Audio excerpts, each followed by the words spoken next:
சங்கீதம் கீதம் அது வந்து சங்கீதம். அது சங்கீத சீனிவாசராவும் இயக்கியிருக்கிறார். ஒரு 94 வயது இளைஞர் அந்த படத்தை இயக்கி தெலுங்கில் இயக்கி அது தெலுங்கில் வந்து மிகப்பெரிய சூப்பர் டூப்பர் ஹிட்டு கொடுத்து அது தமிழ் கொண்டு வர்றாங்கன்னா தயாரிப்பாளர்கள் என்ன பண்ணுவாங்க, இது ஏற்கனவே இங்கேயே அடி வாங்கிருச்சு அப்புறம் ஏன் கொண்டு போகிறது அப்படின்னு சொல்லுவாங்க. ஆனாலும் அங்கே சூப்பர் டூப்பர் ஹிட் ஆகியிருப்பதால் தமிழ்நாட்டுக்கு கொண்டு வந்திருக்காங்க. அது ஏறத்தாழ வெற்றி பெற்று விட்டார்கள். ஏறத்தாழ என்னால் வெற்றி பெற்று விட்டார்கள். ஆமாங்க, அந்த காலத்தில் என்ன செய்வாங்கன்னா திரைப்படங்கள் வந்து 124 பாடல்கள் அடங்கிய ஒரு திரைப்படம்.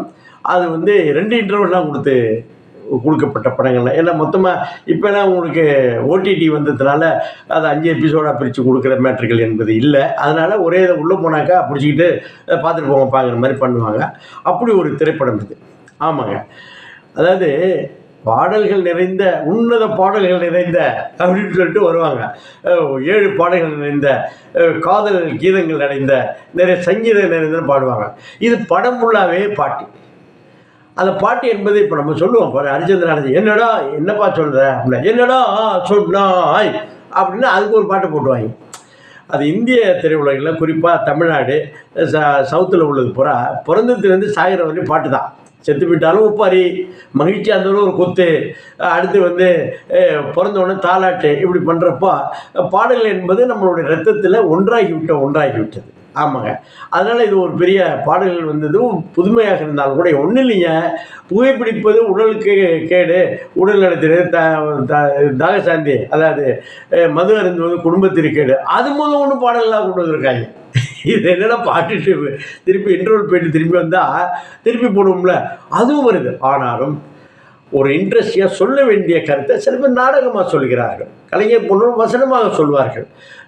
சில பாடல்கள் வந்து மெனக்கிட்டு திணிக்கிறாங்க. எதுக்குன்னு ஏப்பா ரொம்ப கொஞ்சம் அடிதடியாக போயிட்டுருக்கு, ஒரு ரிலாக்ஸேஷனாக இருக்குமான்னு சொல்லி திணிப்பார்கள். அப்படி இல்லாமல் பாடல்கள் முழுமையாக படத்தை கொண்டு போயிருக்குன்னா அது ஒரு சிறப்பு தான். ஒன்றும் இல்லைங்க, இதில் என்னாச்சுன்னா அந்த குபேரபுரம் என்ற ஒரு கிராமம், அதில் வந்து ஒரு இளைஞர், அதாவது ஜெயிலேருந்து வர்றார் ஒரு இளைஞர். அவர் வெளியே வந்தோடனே என்னடா செய்யறதுன்னு வெளியே வந்தாக்கா ஒரு ஆள் பத்திரத்தை கொடுக்குறாரு.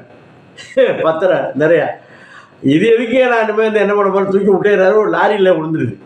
அதை போய் அது உங்கள் அப்பா உனக்காக எழுதி வச்ச சொத்தியா, அது என்னென்னு பாருன்னா உடனே ஓடி போய் பிடிச்சி அந்த லாரியில் ஏறி பிடிச்சி பார்த்தாக்கா இவ்வளோ பத்திரங்கள் இருக்குது. அது அவருக்கு உள்ளது, அவர் வாரிசுக்காக பண்ணப்பட்டிருக்கு. சரி ஓகே போமேன்னு போனால் அந்த கிராமத்தில் மிகப்பெரிய பொட்டல் வெளியாக இருக்கிறது. பொட்டல்னால் ஒரு கரண்ட் முரடாக இருக்குது. ஆனால் வழக்கமான இந்திய கிராமங்களில் இருக்கக்கூடிய ஒரு மிகப்பெரிய அது பொக்கிஷம் உள்ள தங்க சுரங்கம் இருக்குது அந்த நிலத்தில். அது ஒரு பக்கம். அது வந்து என்ன செய்கிறாங்கன்னா அந்த ரேணுங்கிற அந்த பெண் வந்து அந்த எஸ்டேட் மாதிரி இருக்கிறதுல இருந்துக்கிட்டு அந்த கோல்டு மைனுக்கு விற்கணும்னு பார்க்குறாரு. இன்னொரு கௌரி என்ன செய்கிறாருன்னா, கௌரி என்ற ஒரு பெண் என்ன செய்கிறாருன்னா, ஒரே ஒரு மரம் இருக்குது. அந்த ஒரு மரத்தை தண்ணி ஊற்றி, அவங்க அம்மா விட்டு போன மரத்தை தண்ணி ஊற்றி வளர்க்குறாரு. அந்த கோல்டு மைன் எடுக்கிறேன்னா அந்த மரத்தை வெட்டினா தான் சரியாக வரும்னு சொல்கிறாங்க. இது என்னப்பா அது வெட்டினா தான் வரும்னா, ஆமாம் கிராமத்தில் வந்து நிறைய பணங்காசு இருக்கிறப்ப கோல்டு மைனை வெட்டுறாங்க வெட்டிக்கிட்டே இருக்காங்க. அது பண்ணும்பொழுது உள்ள ஹீரோ வந்து அவரும் சேர்ந்து அதை செய்து விடுகிறார். இது அந்த மரத்தை அப்போ தான் உள்ளே போய் பார்த்தா தான் இயற்கை தொடர்பான பிரச்சனைகள் யார் தான் சொல்லிட்டார். நம்ம முதல்ல இயற்கை விவசாயத்தை பற்றி யாரையா சொல்கிறீங்க, வயலும் வாழணும் ஒரு ஆள் கத்தி கிடப்பான். அது ஏகப்பட்ட கோடிகள் கொடுத்தாலும் பார்க்குறது ஆள் இல்லை, ஒரு என்டர்டெயின்மெண்ட்டை கொடுக்கலன்னு தான் அர்த்தம். அது கொடுப்பதற்குன்னா அவர்களே பண்ணதுனால குடிச்சோராக போச்சு. அதுபோல் இல்லாமல் ஒரு ரசிக்கக்கூடிய அளவுக்கு மியூசிக்கோட கொடுத்து முழுமையாக கொண்டு போய் கொண்டிருக்கிறார்கள். இது இயற்கையை பற்றி இப்படி ஒரு படம் வந்து இதுக்கு முந்தையும் கிடையாது, இனிமேல் வரப்போகுதான்னு தெரியாது. ஏன்னா அவ்வளோ பொறுமையாக அதை செய்ய வேண்டியது. அது வந்து அந்த மங்களபுரத்தில் வந்து பட்டையை கிளப்பியிருக்கு. ஆமாங்க, இது என்னாச்சுன்னா இந்த நிறைய இந்த கிராம மக்கள் வெள்ளேந்தியாக விருதாவாக இருக்கலாம். எப்போ தான் நம்ம கழகங்கள் வந்தோடனே வந்து அவங்களுக்கு எதிராக தான் அந்த கட்சி ஆரம்பிச்சதுங்கிற மேட்ரு தெரியாமல் வந்து எல்லோரும் இயற்கை ஆர்வலர்கள், என்டர்டெயின் விரும்புபவர்கள், அது வந்து பாடல்கள் இசையை விரும்புபவர்கள், இன்னும் சொல்ல போனால் குடும்பத்தோடு போனால் ஒரு இயற்கை தொடர்பான விஷயங்களை வந்து தெளிவாக கொடுத்துருக்காங்க. அதுக்கு மேலே படத்தை தம்பி பார்த்தேன், சும்மா இதெல்லாம் பண்ணக்கூடாது. அதனால் என்ன செய்றீங்கன்னா, நம்ம சேனலுக்கு சப்ஸ்கிரைப் பண்ணுங்க. அதில் வந்து காசு பணம் கிடையாது. சப்ஸ்கிரைப் பண்ணால் நம்மளுடைய நிகழ்வுகள் அத்தனை சப்ஸ்கிரைப் பண்ண அந்த பட்டன் தட்டுங்க. அடுத்தாப்புல வந்து அந்த ஆல்னு வரும். அதை பண்ணிடுங்க. ஃபார்வர்ட் பண்ணுங்கள் நண்பர்கள்ட்ட.